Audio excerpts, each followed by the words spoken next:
क्या कभी इस बात पर ध्यान गया है कि जिस प्रिएम्बल को या कह लें प्रस्तावना को भारतीय संविधान की आत्मा कहा जाता है, एक समय ऐसा भी था जब देश की सबसे बड़ी अदालत ने उसे संविधान का हिस्सा मानने से ही साफ इनकार कर दिया था। हाँ बिल्कुल, और ये वाकई में एक बहुत ही हिस्टोरिकल पैराडॉक्स है।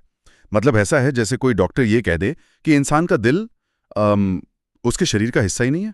वही तो, हम हमेशा से यही सुनते आए हैं कि प्रिएम्बल पूरे संविधान का एक एसेंस है, लेकिन इसकी लीगल जर्नी की शुरुआत बहुत ही अलग और काफी विवादित नजरिए से हुई थी। सही कहा, और आज की इस विस्तृत चर्चा में हम इसी दिलचस्प सफर को गहराई से एनालाइज करेंगे। हमारे पास द केसरी नंदन एकेडमी के कॉन्स्टिट्यूशनल लॉ के बेहतरीन नोट्स हैं। बिल्कुल, तो इन्हीं नोट्स के आधार पर हम भारतीय संविधान के इस प्रिएम्बल की फिलॉसफी और उसके जो की कॉन्सेप्ट्स हैं उन्हें अनपैक करेंगे। हमारी इस डीप डाइव का मेन मिशन ये समझना है कि संविधान निर्माताओं के दिमाग में आखिर चल क्या रहा था। एग्जैक्टली, क्योंकि प्रिएम्बल महज एक इंट्रोडक्शन या किसी किताब की भूमिका भर नहीं है, ये पूरे देश का एक जीता जागता विजन कैसे बन गया, आज इसी पर बात होगी। तो देखिए, किसी भी महान लीगल डॉक्यूमेंट को समझने से पहले उसके लेखक का विजन समझना जरूरी है। यूं ही रातों रात कोई आजाद देश अपना संविधान तो लिख नहीं लेता, राइट? हाँ बिल्कुल, इसकी शुरुआत आज़ादी मिलने से कुछ समय पहले ही हो गई थी। तारीख थी 13 दिसंबर 1946। सर्दियां शुरू हो चुकी थीं और संविधान सभा की बैठक चल रही थी। और उसी दिन पंडित जवाहरलाल नेहरू ने सभा के सामने ऑब्जेक्टिव्स रेजोल्यूशन पेश किया था। अगर मैं सही हूं तो ये कोई साधारण प्रस्ताव नहीं था। नहीं, बिल्कुल नहीं। जब एक नए राष्ट्र का निर्माण होता है तो सबसे पहले एक फाउंडेशन की जरूरत होती है। ये रेजोल्यूशन उसी भविष्य की नींव था, और यही ड्राफ्ट आगे चल के हमारे आज के प्रिएम्बल का रूप लेता है। और उसकी शुरुआत होती है उन बेहद पावरफुल शब्दों से, we the people of India, यानी हम भारत के लोग। पहली नज़र में ये बस एक सेंटेंस स्टार्टर लग सकता है, लेकिन इसके पीछे एक बहुत ही प्रोफाउंड फिलॉसफी है। पॉलिटिकल साइंस में इसे पॉपुलर सॉवरेनिटी कहा जाता है। पॉपुलर सॉवरेनिटी मतलब कि पावर जनता के पास है, राइट? क्योंकि सदियों तक भारत पर ऐसे लोगों ने राज किया जिनकी सत्ता किसी राजा या ब्रिटिश संसद से आती थी। वही तो, शक्ति का स्रोत हमेशा कोई बाहरी सत्ता होती थी। लेकिन हम भारत के लोग लिखकर मेकर्स ने ये क्लियर कर दिया कि इस देश में सरकार की ताकत किसी राजा या डिवाइन राइट से नहीं आती। ताकत सीधे जनता से आती है। संविधान को बनाने वाले और इसे लागू करने वाले लोग भारत की आम जनता ही है। और इसके बाद प्रिएम्बल भारत को 5 बहुत ही भारी भरकम शब्दों में डिफाइन करता है। हाँ, वो 5 शब्द हैं: सॉवरन, सोशलिस्ट, सेक्युलर, डेमोक्रेटिक और रिपब्लिक। अगर इन 5 शब्दों को देश का डीएनए कहा जाए तो शायद गलत नहीं होगा। जैसे डीएनए एक इंसान के अस्तित्व को तय करता है, वैसे ही ये शब्द तय करते हैं कि स्टेट नागरिकों के साथ कैसा बर्ताव करेगा। बिल्कुल सही एनालॉजी है। तो सबसे पहला शब्द है सॉवरन, यानी संप्रभु। इसका सीधा सा मतलब है कि भारत आज़ाद है, कोई बाहरी विदेशी ताकत हमारी पॉलिसीज में दखलंदाजी नहीं कर सकती। भारत किसी का डोमिनियन नहीं है। और फिर आते हैं डेमोक्रेटिक और रिपब्लिक। डेमोक्रेटिक तो सिंपल है कि सरकार चुनावों के जरिए चुनी जाएगी। हाँ, रिप्रेजेंटेटिव डेमोक्रेसी होगी। और रिपब्लिक का मतलब है कि देश का जो सुप्रीम हेड होगा, यानी राष्ट्रपति, वो भी चुनावा प्रतिनिधि होगा। यूके की तरह कोई राजा या महारानी नहीं होगी। अच्छा, यहाँ एक बहुत इंटरेस्टिंग बात है जिस पर नोट्स भी काफी फोकस करते हैं। जो बाकी के 2 शब्द हैं, सोशलिस्ट और सेक्युलर, ये दोनों शब्द 1950s में ओरिजिनल प्रिएम्बल का हिस्सा तो थे ही नहीं। अरे हाँ, ये बहुत बड़ा पॉइंट है। इन्हें सालों बाद 1976 में 42वें संशोधन या अमेंडमेंट के जरिए जोड़ा गया था। तो जब सोशलिस्ट शब्द जोड़ा गया तो क्या भारत एक कम्युनिस्ट देश बन गया था? नहीं, द केसरी नंदन एकेडमी के नोट्स इसे बहुत अच्छे से क्लियर करते हैं। भारत का समाजवाद सोवियत संघ या चीन जैसा बिल्कुल नहीं है, जहां सब कुछ सरकार के कब्जे में होता है।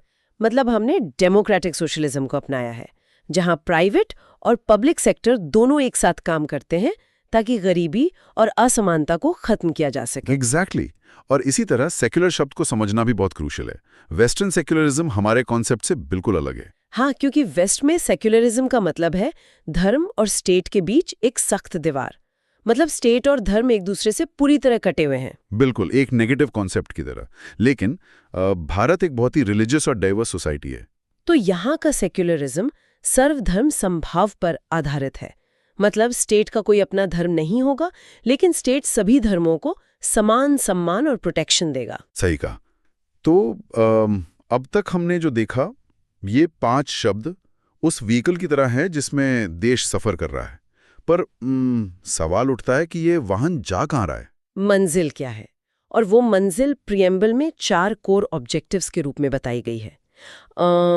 जस्टिस, लिबर्टी, इक्वालिटी और फ्रेटर्निटी। और इनका जो ऑर्डर है वो भी बहुत इंपॉर्टेंट है।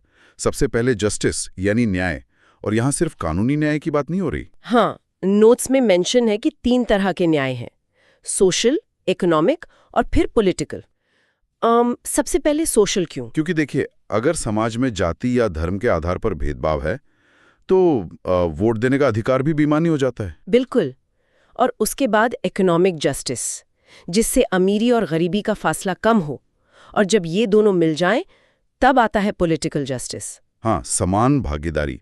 और न्याय के बाद आती है लिबर्टी यानी आज़ादी, विचारों की, अभिव्यक्ति की आज़ादी। नेगेटिव कॉन्सेप्ट नहीं है कि मुझ पर कोई पाबंदी ना हो।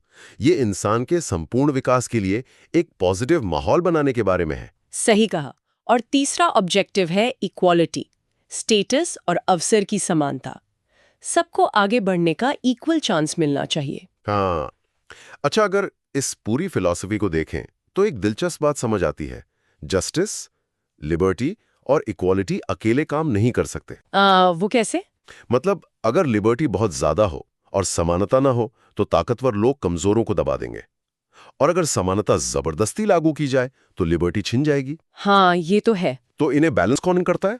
वही तो, इन तीनों को जो चीज जोड़कर रखती है वो है चौथा ऑब्जेक्टिव, फ्रेटर्निटी यानी भाईचारा। क्या हम कह सकते हैं कि फ्रेटर्निटी वो गोंद है जो पूरे देश को बांधे रखती है? बिल्कुल कह सकते हैं। Doctor B.R. अम्बेडकर ने भी कहा था कि ये तीनों एक ट्रिनिटी बनाते हैं।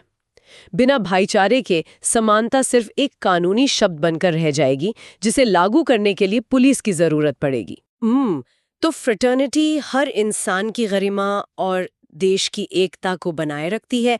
ये सब फिलॉसफी सुनने में बहुत शानदार लगती है, एकदम परफेक्ट विजन। पर लीगल रियलिटी में बहुत फर्क होता है। जब बात कानून की, अदालत की आती है तो क्या इस प्रियम्बल की कोई एक्चुअल लीगल वैल्यू है? यहीं से हमारा वो लीगल ड्रामा शुरू होता है जिसका हमने शुरू में जिक्र किया था, बेरुबारी से लेकर केशवानंद भारती तक का सफर। हम तो 1960 में सुप्रीम कोर्ट के सामने बेरुबारी केस आया और कोर्ट ने कहा कि प्रियम्बल संविधान का हिस्सा नहीं है। Wait, really? इतने बड़े जजों ने ऐसा क्यों कहा? क्योंकि उन्होंने इसे एक आम किताब की भूमिका या प्रीफेस की तरह देखा। कोर्ट ने कहा कि ये सिर्फ मेकर्स के दिमाग को पढ़ने की एक कुंजी है। अच्छा, मतलब अगर कोई आर्टिकल कंफ्यूजिंग है तो प्रियम्बल की मदद ले लो, लेकिन इसकी अपनी कोई इंडिपेंडेंट लीगल अथॉरिटी नहीं है। बिल्कुल। तो ये एक बहुत बड़ा झटका था। अगर ये हिस्सा ही नहीं है तो वो महान विजन इन्फोर्स कैसे होगा? लेकिन फिर 1973 में एक बहुत बड़ा टर्निंग पॉइंट आया, केशवानंद भारती केस। हाँ, 13 जजों की सबसे बड़ी बेंच, उन्होंने पुराना फैसला पूरी तरह पलट दिया। चीफ जस्टिस सीकरी की अगुवाई में कोर्ट ने स्पष्ट किया कि प्रियम्बल संविधान का एक अटूट हिस्सा है। और इस फैसले ने एस्टैब्लिश कर दिया कि पूरे संविधान को प्रियम्बल की रोशनी में पढ़ा जाना चाहिए। ये सिर्फ सजावटी शब्द नहीं है। पर जब ये तय हो गया कि ये हिस्सा है तो एक नया और शायद थोड़ा खतरनाक सवाल खड़ा हो गया कि क्या संसद आर्टिकल 368 का इस्तेमाल करके इसे बदल सकती है? क्या सरकार अपनी मर्जी से अमेंड कर सकती है? एग्जैक्टली। अगर ऐसा होता तो कोई भी सरकार सेक्युलरिज्म या डेमोक्रेसी को हटा सकती थी। तो कोर्ट ने एक बहुत ही बैलेंस्ड जवाब दिया। कोर्ट ने कहा कि हाँ, संसद अमेंड कर सकती है, जैसे 1976 में किया भी गया था, लेकिन एक लक्ष्मण रेखा खींच दी गई, जिसे हम बेसिक स्ट्रक्चर डॉक्ट्रिन कहते हैं। मैं इसे एक एनालॉजी समझाती हूँ। मान लीजिए संविधान एक घर है। संसद उस घर का रंग बदल सकती है, खिड़कियां बदल सकती है, लेकिन वो उसकी नींव को डायनामाइट लगाकर उड़ा नहीं सकती। बहुत बढ़िया एनालॉजी है। और वो नींव क्या है? संविधान के कोर फीचर्स। और प्रियम्बल उसी नींव का नक्शा है। मतलब संसद इस बेसिक स्ट्रक्चर को नष्ट नहीं कर सकती। प्रियम्बल उस मूल ढांचे की पहचान कराता है। तो अगर हम इस पूरी जर्नी को देखें, वी द पीपल से लेकर बेसिक स्ट्रक्चर तक, तो ये सिर्फ कुछ लीगल क्लॉज का सफर नहीं है। बिल्कुल नहीं। ये उन लाखों लोगों के संघर्ष का निचोड़ है जिन्होंने आजादी की लड़ाई लड़ी। ये एक तरह से आजाद भारत का आइडेंटिटी कार्ड है। और दशकों बाद भी ये विजन आज उतना ही रेलेवेंट है जितना 1950 में था। तो इस डीप डाइव को खत्म करने से पहले एक विचार है जिस पर हम सबको सोचना चाहिए। हम अक्सर सोशल मीडिया पर और सड़कों पर जस्टिस और लिबर्टी की मांग करते हैं। हाँ, इक्वालिटी पर भी खूब बहस होती है। लेकिन जो वो चौथा स्तंभ है, फ्रेटर्निटी यानी भाईचारा, उस पर चर्चा बहुत कम होती है। आज के इस डिजिटल एज में जहां विचार इतनी जल्दी बट जाते हैं, इस फ्रेटर्निटी का क्या भविष्य है?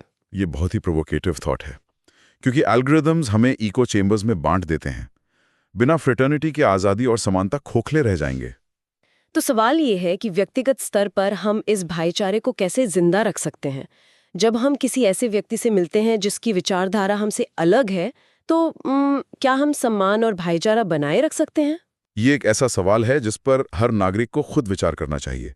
संविधान सिर्फ एक किताब है, वो तभी काम करेगा जब लोग उसकी भावना को अपनाएं। बिल्कुल सही कहा। संविधान को सिर्फ वकीलों की बहस का विषय न बनने दें। तो आज के लिए बस इतना ही। खुश रहिए और सीखते रहिए।